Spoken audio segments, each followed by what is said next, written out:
So, if you're an entrepreneur with a big idea, you know that one of the toughest calls is deciding where to actually launch. It's huge. Well, today, we're going to dive into the official roadmap for setting up shop in one of the world's top economic hubs, the United Kingdom. So, let me ask you this. Do you have one of those game-changing ideas? Something that could seriously shake up an entire industry? And are you trying to find the perfect ecosystem to make it happen? If you're nodding along right now, well, you're in exactly the right place. You see, for entrepreneurs from outside the country, the real key to unlocking the UK market is something called the Innovator Founder Visa. And that's what we're here for. Over the next few minutes, we're going to walk that path together, step by step. Let's get right into it. Okay, so before we even get into the nitty-gritty of the application, we've got to talk about eligibility. First things first, right? Think of this as laying the foundation. There are a few boxes you absolutely have to tick before you can even start. So let's break down these core requirements. First up, your business idea has to be brand new. This isn't a visa for joining a company that's already up and running. Second, and this one is a real biggie, you need an official endorsement from an approved organization. Don't worry, we'll talk more about what that is in just a second. Then you've got the other essentials. You need to prove your English language skills, show you've got enough personal savings to get started, and of course, you've got to be at least 18. Now, let's get into the specifics of your business itself. It's not enough to just have a cool idea. The UK government is looking for 3 specific things. They use these 3 magic words: innovative, viable, and scalable. So what do they mean? Well, innovative means it's truly original, not just a copy of something else.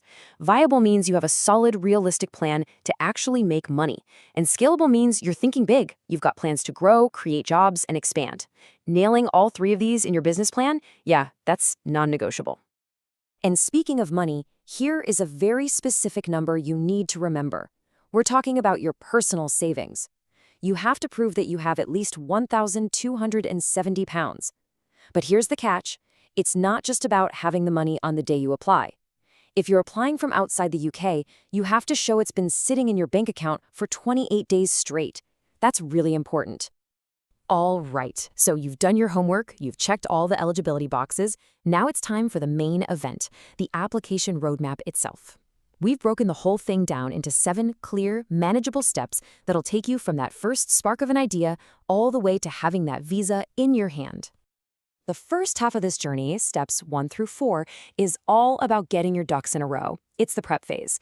First, you got to flesh out that business plan, make it super detailed, and make sure it screams innovative, viable, and scalable. At the same time, you're gathering all your paperwork, your bank statements, your English test certificate, your passport, all that stuff. Now, here's a pro tip. It's a really good idea to go ahead and register your company in the UK before you even apply. It just shows you mean business. And finally, you have to find an endorsing body. These are the official gatekeepers we mentioned earlier. So who exactly are these gatekeepers? Well, as of late 2025, this is the official list of approved endorsing bodies.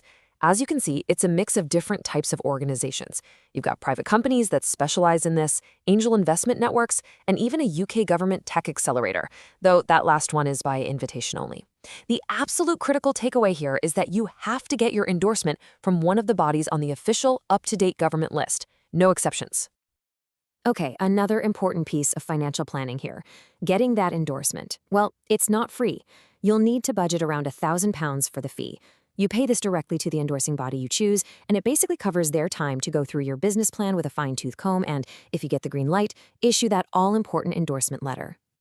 All right, let's move on to the application phase itself, steps 5 through 7. So, once you've picked your endorsing body, you officially submit everything to them. If they love your plan, they give you that endorsement letter, and that letter is your golden ticket.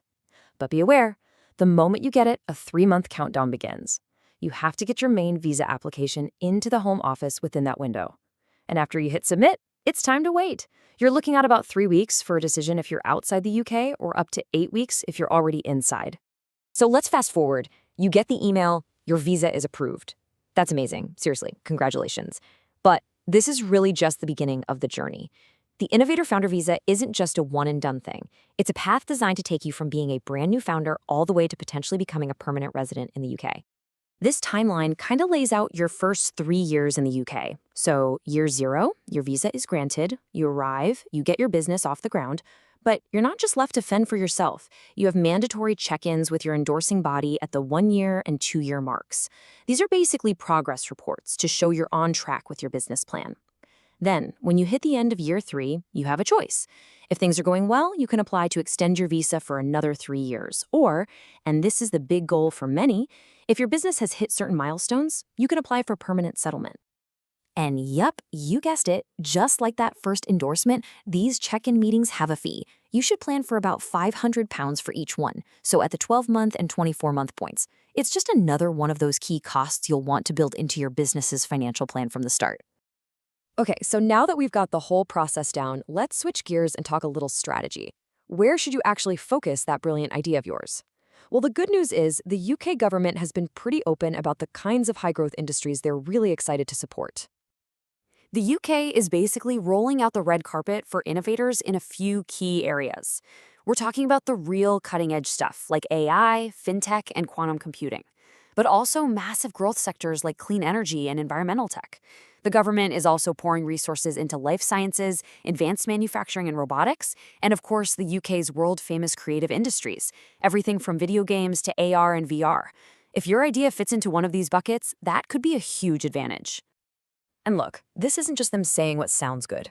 This quote right here is from the UK's official industrial strategy. The UK aims to be the best place in the world to start, grow, and invest. I mean, that really says it all. The goal here is to create a place where new, exciting businesses don't just survive, they thrive. It's a huge signal to entrepreneurs everywhere. So, that brings us right back to you. We've walked through the roadmap, we've looked at the opportunities, so now the real question is, which UK industry is your idea going to completely shake up? Thanks for joining me for this one.